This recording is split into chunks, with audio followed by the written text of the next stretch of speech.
It's not the super fight that many fans wanted on this card, but in its place, two pretty darn good fights in their own right. I'm Marc Raimondi from MMAfighting.com, alongside Dave Doyle, also from MMAfighting.com. We are right outside the Orpheum Theater in downtown Los Angeles, taking in the beautiful weather here in this fantastic city, getting ready for UFC 227. The ceremonial weigh-ins just wrapped behind us. The two top title fights, fascinating fights, of course, both rematches, Dave. Let's start with the main event. TJ Dillashaw defending his bantamweight title against Cody Garbrandt. Many people wanted Dillashaw to move down in weight and face Demetrious Johnson, who's also on this card, and we'll get to him in a second.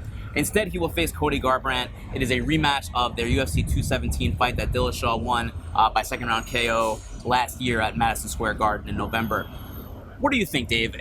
Are you kind of left wanting more after this week? Are you kind of left still wanting that super fight that many fans clamored for? Or are you happy with how this card is shaped up here at UFC 227? A little bit of both, you know. Honestly, yeah, I still want to see, just as a fan, want to see Demetrious Johnson take on whether it's TJ Dillashaw or Cody Garbrandt. I'd like to see that fight happen eventually.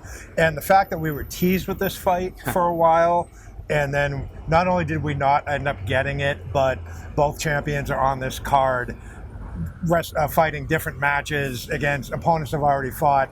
It's hard not to go through this whole week without thinking about hey, we could have had that fight. Absolutely. I mean, I guess in its place there are still some very interesting storylines and some obviously what will end up being, of course, great fights. Dillashaw versus Garbrandt. Now that is a fight that, as I mentioned, happened just a few months ago. It was a decisive finish. Garbrandt was the champion. Dillashaw beat him for the title. It seemed like Dillashaw was ready to kind of move on from what was a long rivalry with Garbrandt already. They did the Ultimate Fighter. There was the bad blood. It seemed like that was almost the climax of that rivalry, and we could move on. We're not moving on. We're right back into it. It got heated a couple times again this week. There were some harsh words exchanged. Are you feeling this fight right now as far as the rivalry goes, as far as that feud goes? Are you up for this the same way that you were up for it maybe back in November of last year? Not the way I was excited for the first one, but when you wrap your brain around the fact that, okay, this is the fight we're getting, whether or not it's the fight everyone wanted, hey, that first fight was a hell of a fight. Oh, yeah. It was exciting. It was back and forth. It was the type of fight that whoever made the first mistake, was going to pay. It's hard not to see the fight being exciting again. I don't see either of these guys being drastically different fighters than they were just a few months ago. So now that it's here and, now this is the fight in front of us, yeah, I'm actually pretty excited for the fight itself.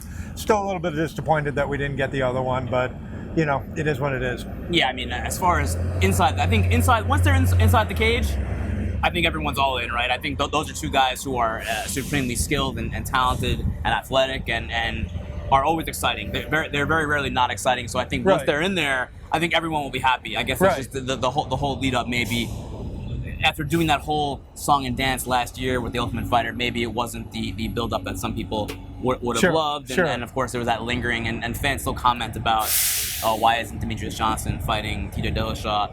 On and on, but we'll get to DJ in a second. I wanted to ask you about Dillashaw first as the bantamweight champion.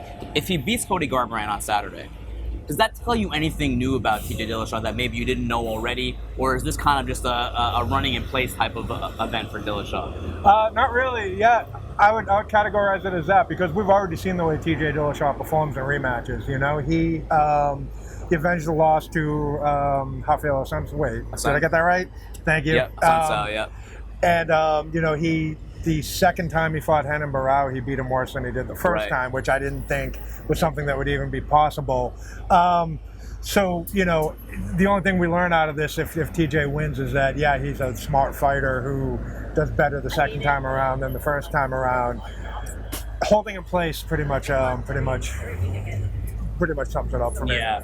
Garbrandt, I mean, what he's been saying throughout this whole build-up to the fight is, I knocked you down coming off my couch. It was a tough go for him before that last fight. He was flying back and forth from Sacramento to Germany to get stem cell treatment, the platelet-rich plasma injections. He was trying to get all these things done. I think he said he got an epidural a week before the fight at MSG last year. It's basically, he was saying, hey, listen, I was not healthy going to that fight. He said at a media lunch a few days ago here in LA that I took the fight because I needed the money. You know, his wife was pregnant. It was their first child. He has to pay for all this new stuff. He has a new home that he had to buy. He basically said he took that fight because he needed to get the purse that came with it. He was on the pay-per-view. It was, you know, it did pretty well. That was the GSP Bisbing card. So that ended up good for him in that respect, but not with a victory. He lost by TKO. Has anything changed about Garbrandt from then to now? We haven't seen him in the cage. It's an immediate rematch, but do you think there is some reality toward what he's saying about being injured? Sure. I mean, look, I'm just playing armchair psychologist from a bit of a distance here, but if you look at the way he's comported himself this week, he seems pretty focused. When his controversial past tweets kind of surfaced up, that could have derailed this entire week. He didn't let it do that, for better or worse. And then today he was the first man up on the scale, and he came in even a little bit under the weight limit. So, all things considered, I mean, he wasn't trash talking TJ nearly as bad as he was when he was the champion. It seems like whatever was wrong the last time around, on the surface, just from observing him this week, it feels like he's made the corrections he needed to make, mentally, psychologically. Do you put any stock in the fact that, you know, maybe this guy really was injured, and maybe that did contribute to the fact that he lost that last fight? Do you think there's anything to that? No, I mean, look, they had to postpone the fight once, right? They did, anyone who's ever had a bad back can tell you how that can come and go, and just how much it sucks, basically. So, wouldn't discount it. So knowing we know about Dillashaw in rematches, knowing that there's a very good chance that Garbrandt was not at 100% for that last fight, makes this fight very intriguing to me, even though we did see it just a few months ago. So with those things in mind, Dave, how do you see it playing out? What do you think? How do you see it going? Is it similar to the first fight? Is it way different? I see it playing out similar to the first fight. Maybe not quite as frantic. It might be a little bit more of a slow builder in this one, but at the end of the day, like, we know what happens when these guys both engage in firefights, and if TJ can make the fight go long, I feel like the longer the fight goes, the better TJ chances are. He's proven his conditioning just over and over. But look, this could very well, just like the last time, who tags each other the worst, who makes the first mistake, who can capitalize. Who wins? TJ. Any decision, knockout, submission, third or fourth round. Submission, third or fourth round knockout. Third or fourth round knockout. What are you thinking?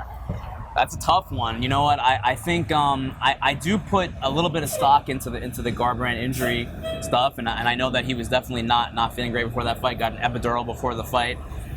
I'm thinking Garbrandt, but I think this is actually a decision. I think it's going to be. I totally agree with you about it not being the firefight that we saw. I feel like that fight there was a lot of emotion. It was very heated. There was the whole Uriah Faber drama. We of course know the whole story of Dillashaw leaving Team Alpha Male. I think this one will be more measured. I think both guys have also matured a lot as human beings. They're both fathers now. I think it'll be a decision, but I'm gonna pick Cody Garbrandt. Let's move on, Dave, to the co-main event. It's the flyweight title fight between Demetrious Johnson and Henry Cejudo. Before we talk about that fight, Demetrious Johnson is always, it feels like he's always not just fighting his opponent, but he's fighting the perceptions that people have of him. He's fighting sometimes the media and how he feels like they portray him. He's fighting the fans. Fans were very upset that he didn't want to fight Dillashaw. Now, his side of the story is, it wasn't that he didn't want to fight Dillashaw, it was that was what the UFC wanted to do. He accepted it, but then he got injured, and Dillashaw, after he got injured, then the UFC wanted to go in a different direction and have Dillashaw fight Garbrandt. Now, is it all fair? Is all this fair that we ask so much of Demetrious Johnson, who is trying to win a 12 straight title defense on Saturday? I've been thinking about this week and watching how Demetrious has been sort of comporting himself through fight week. I don't know that there's any fighter on the UFC roster who fans, media, the UFC themselves feel like they have the right to declare this is what Demetrious Johnson should do. This is what this guy should be doing. He should be doing someone else. There's something about him that everyone feels like they should chime in on what Demetrious should do with his career. Now that said, in watching Demetrious this week, where he just shut down, if he didn't want to talk about something, he didn't want to hear about the super fight, he didn't want to talk about records, and a little light bulb went off in my head that just made me think, maybe this is exactly why Demetrious Johnson's such a successful champion. Maybe his ability, seems to have this just otherworldly. Like, he's immune to peer pressure. He doesn't care what you think. He doesn't care what the media thinks. Maybe he doesn't care what Dana wants him to do. Maybe that's is sure. Exactly what you need to defend a championship successfully 12 times. Like, if you look at, George St. Pierre, right? At the end of his long, illustrious welterweight title reign, he had mentally cracked, and he handed his title back and walked away. Demetrious is right at that point in his title reign, and there's no sign that any of this has happened. So maybe it's just time for us to accept that this is how Demetrious Johnson works, and if he decides that he wants to do a super fight at some point, it's totally going to be up to him to decide. Let's say they did do Johnson versus Dillashaw for the 125-pound title. Does that fight as a main event on this card do markedly better than the card as it's constituted right now? I think it does somewhat better. I don't think, look, it's not going to be this isn't George St. Pierre versus BJ Penn in a super fight, but yeah. I think if you were to poll fans, would you rather watch TJ versus DJ or these two rematches? I think the pick the super fight. I think it'll be marginally bigger. I don't think it'll be a blockbuster. But if your definition of super fight is the two very best in their division, in two different divisions fighting each other, then that's a fight to make. Johnson seems to feel like no matter what he does, there's always going to be someone saying kind of what you said. Well, he should do it this way, and this is what he should be doing in his career, and this and that. Is there some truth to that? Can he do no right in that sense? So whatever he does will get criticized no matter what. So screw it. It seems that way. But the answer Demetrious usually has to stuff like this is when he's being criticized for these sort of things. He goes right out in the octagon and does something so absolutely amazing that everyone forgets everything they've been saying about Demetrious all week. So maybe he goes out and does that again. And this is the guy that threw his opponent in the air, caught him in an armbar, and finished him. Yeah. In like one motion. It's the guy that finished the fight with 1 second left in the 5th round. I mean, this is a guy that loves video games and actually does things that video games haven't even thought of yet. It's crazy. Henry Cejudo, Olympic gold medalist, a guy that I think that he argues that, hey, I would be a better champion than Demetrious Johnson. I would be, the division would be different. The division is being held back. It's stale. It's the things that he's saying because Demetrious Johnson is so dominant at the top. Truth to that, or do you think that's just I don't know. I'm talk? Sure. I feel like all 11 flyweight contenders who have come along, and I know some of those are repeats, but every fight they've said, yeah, I'm the one that needs to shake this division up because Mighty Mouse is boring or something to those effect. I don't put too much stock in that. What about you?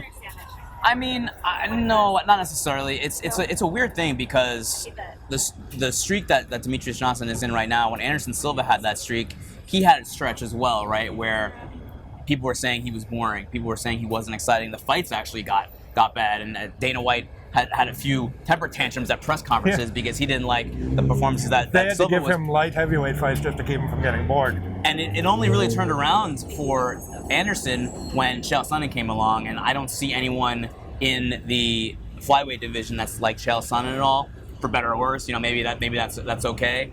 And I don't think Cejudo is that person necessarily. I do think that he is a guy that, look, he's an Olympic gold medalist. He is Mexican-American. He told a great story about how he grew up with his 6 brothers and sisters, a few blocks from Staples Center, tough upbringing in South Central LA, made it out, won the Olympics, and now he's fighting for a world title at Staples Center, a few blocks from where he grew up. It's a great story. It is. Not always one that sells all that great in MMA, but certainly he would be a fine champion for the UFC. The question, I guess, that I have, Dave, is... First is, this is a rematch again. Johnson won in the first round, the first time. Yep. Is it time for Cejudo to get another rematch? Is the timing right for this rematch? What else would you do? That's the only thing I can come up with here. I mean, I feel like Henry got the first title fight a little bit too soon. Right. So that maybe didn't help him. I don't see what's going to go differently in this fight. I know Henry has improved. I know that Henry has, is a better fighter than he was 2 years ago. Where else would you have gone if the DJ and TJ fight didn't happen and Sergio Pettis isn't quite there yet, and you got guys coming up, we're kind of, if he wins this fight, it's almost like DJ's cleaning out the division for the second time. Yeah, and I guess the question also remains, if Johnson were to win on Saturday, what is next for him? What is there? Has he cleaned out the division again? Because he's already fought people twice. It's a great question. Do you think that the health of the 125-pound division is solid moving forward?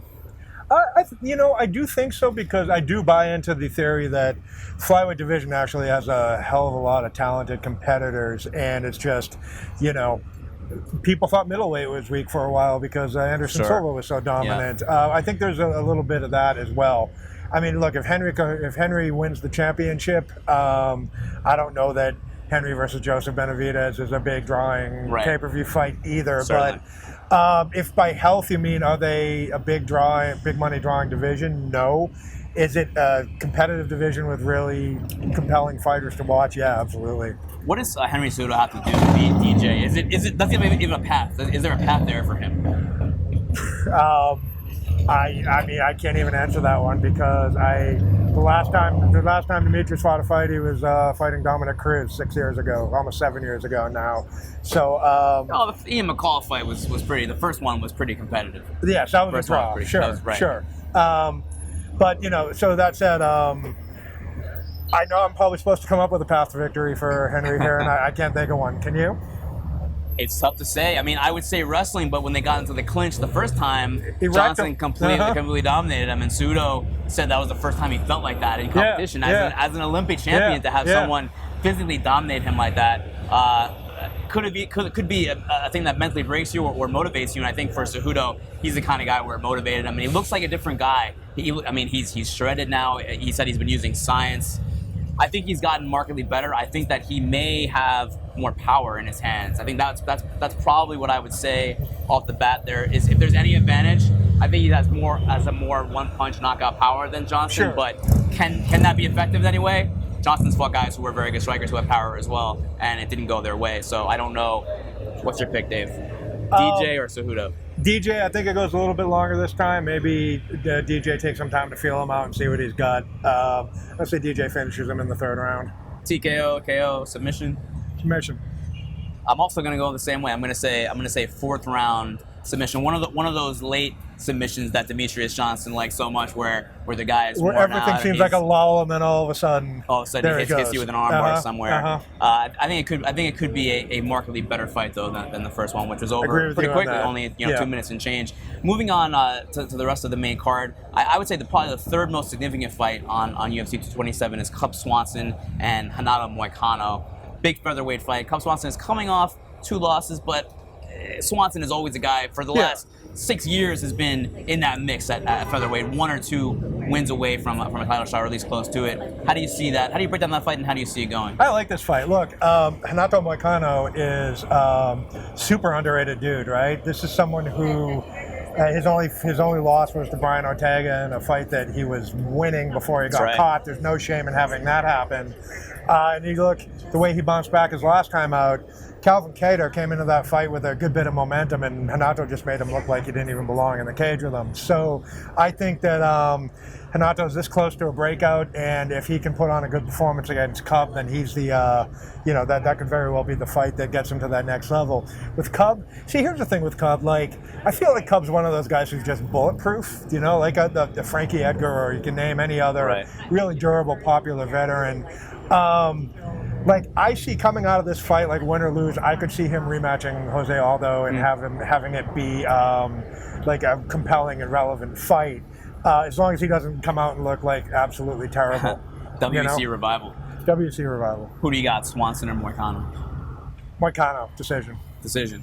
I think I'm going to go the same way, and the reason why I say that is because I was speaking to Mike Brown, ATT coach Mike Brown, last week in Calgary, and he was just lauding Moicano. This is only his second fight with ATT, but and I was even speaking to Dan Lambert from ATT earlier this morning, and he was like, "This is a guy who can be the UFC champion." We've seen flashes of that against Jeremy Stephens, against Ortega. I'm going to take Moicano as well by decision. Moving on, big middleweight fight: Thiago Santos versus Dana White's Tuesday Night Contender Series alum Kevin Holland. How do you see that going, and who do you have winning? You know what? I'm really intrigued by this fight because Kevin Holland, I want to see this is going to be a true measure of how a Contender Series guy, can they step up into the big show like this? Like, how far along are these guys really Kevin Holland's also just a really interesting cat, dude. I think if he wins a couple fights, he's could very well. But this is a guy with some star potential. Big step up with Santos, though, right? Who you got? Someone's going to get knocked out. I'm going to go with the upset. I'm going to give it to Kevin Holland. I will go Thiago Santos by knockout. I agree. Someone's going to get knocked out. Polyana Viana, JJ Aldrich, the other main card fight. How do you see it going? JJ trains with Rose. She's won, I believe, 2 fights in a row. Trains with good people. I think she's right on the cusp of becoming really relevant in strawweight, and I'm going to give that to her. I'm going to take Viana. I'm going to say decision. I think that she's someone that the UFC will push as a Brazilian female star, one of their new ones. Anything else at UFC 227 on the prelims, Dave, that you want to kind of highlight that stands out to you? Sure. Jose Shorty Torres is back after his big guy who knocked himself out with the slam KO. Like this guy's exciting. He's up and coming. He's still a little raw. He's got a dance partner in Alex Perez who's capable of exciting fights. So I think you should tune in to Fight Pass for the Fight Pass prelim. A pretty good card overall outside of the top 2 title fights headlining, Dave. And I think we're going to wrap this up here. For Dave, I'm Mark. Stay tuned for all pre- and post-fight coverage at MMAfighting.com. We'll see you guys tomorrow.